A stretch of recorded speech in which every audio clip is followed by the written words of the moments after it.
अभी एक रूलिंग पढ़ा था मैं, Allahabad honourable Allahabad high court की है और उसका नंबर है 388/1984। केस का अनुमान है राकेश बनाम स्टेट ऑफ यूपी और ये संबंधित है एक ट्रक लूटा गया फतेहपुर जिले में और लूट के समय गोली मार दी गई ड्राइवर को, जिसने रेसिस्ट किया और जिसके बाद में मृत्यु हो गई ड्राइवर की। वो केस था ये। तो उसका मैं पढ़ा और मुझे बड़ा थोड़ा सा अजीब लगा, हालांकि अजीब नहीं है, रोज यही हो रहा है, हर जगह यही हो रहा है। ये जो हत्या हुई थी ये 3 अक्टूबर 1984 को हुई थी, जो घटना हुई थी। और फिर मैंने ध्यान से पढ़ा तो पता चला कि वहां पे फरवरी में सन 86 में 1.5 साल में मुकदमा वहां लगभग तय हो गया 16 महीने में, और 1984 में इसकी अपील ऑनरेबल हाई कोर्ट में की गई राकेश द्वारा। हालांकि उस केस में जो शिनाख्त हुई थी वो देर से हुई थी, जो शिनाख्त करने वाले गवाह थे वो कोर्ट में हॉस्टाइल हो गए थे।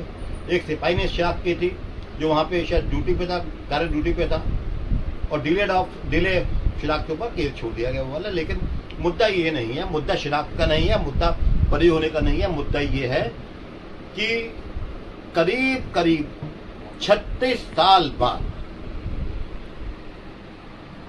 घटना के करीब करीब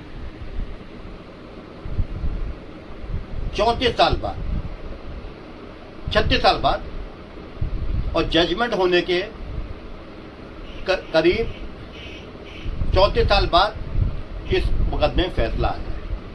ऑनरेबल हाई कोर्ट में 1984 में अपील की गई है। सजा भी 1984 में हुई थी। तो ये देखिए 30 साल से करीब करीब 36 साल जो है मुकदमा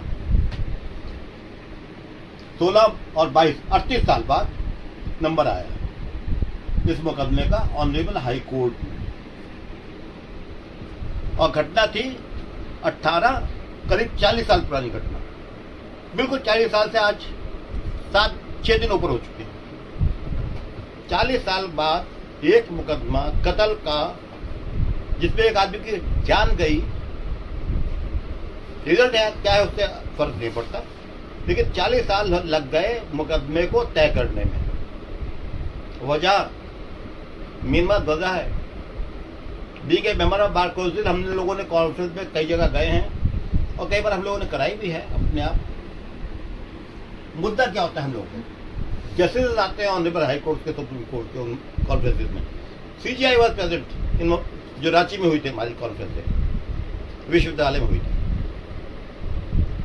वहां ये आता है मुद्दा delay, justice delayed, justice denied.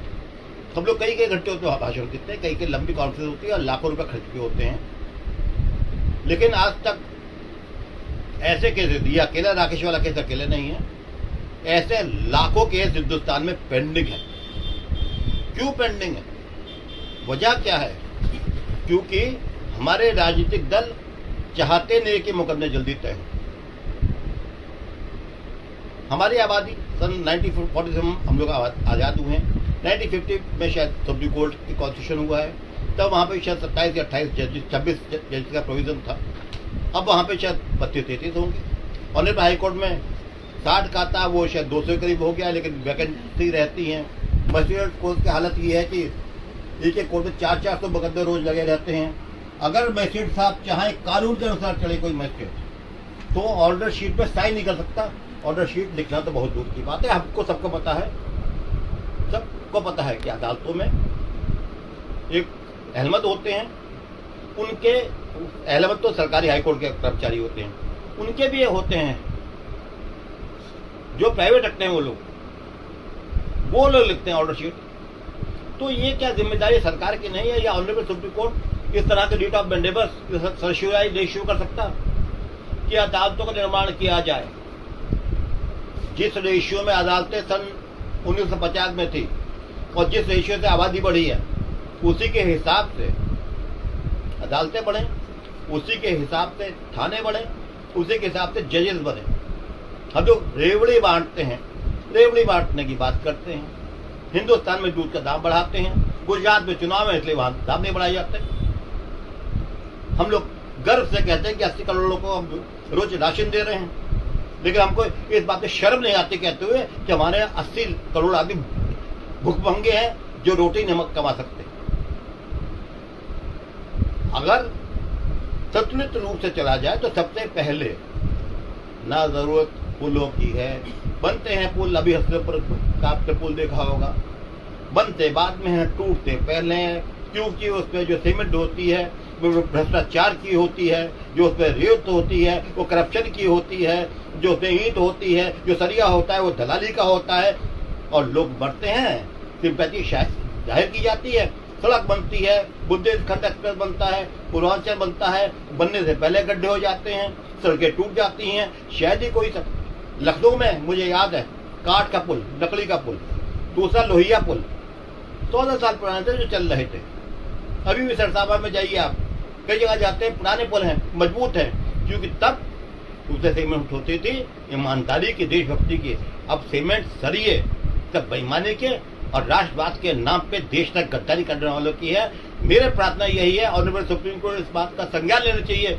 शर्म आती है 36-38 साल तक लोगों को न्याय नहीं मिल रहा, जिसका आदमी मरा है या जिस पे केस चल रहा है, अगर वो बेगुनाह छूट गया, 38 साल उसे इंसाफ मिलने की वजह लगी। जब जिसके परिवार में आदमी मरा है, क्या 38 साल 13 दिन तो लोग भूल जाते हैं। आपकी याददाश्त कम हो जाती है, गवाह टूट जाते हैं। गवाह इसलिए टूटते हैं कि पता है न्यायालयों में कुछ नहीं होने वाला, इंसाफ नहीं मिलने वाला। अगर न्यायालयों में से इंसाफ मिलना शुरू हो जाए, जल्दी इंसाफ मिले, तो निश्चित तौर पे गवाह नहीं टूटेंगे।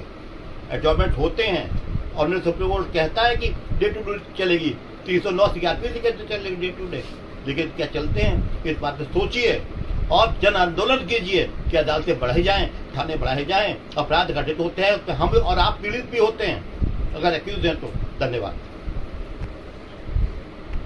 आप लोगों से एक निवेदन करूंगा और हमेशा करता हूँ, मैं कोशिश करता हूँ कि सोशल मीडिया से आपसे हम लोग चर्चा करते हैं, क्योंकि हम लोगों का एक्सपीरियंस है, आपका भी है, सबका है, और कानून के हर एक पूरा ज्ञान किसी को नहीं होता। हम लोग बांटते हैं, शेयर करते हैं, कहीं हम कम होते हैं, कहीं आप कम होते हैं, कहीं इवन अदालतें भी कई निर्णय बदले जाते हैं उनके, वो भी गलत होती हैं। तो ये सिर्फ जानकारी, ज्ञान बढ़ाने के लिए होता है और कुछ नहीं होता है इसमें।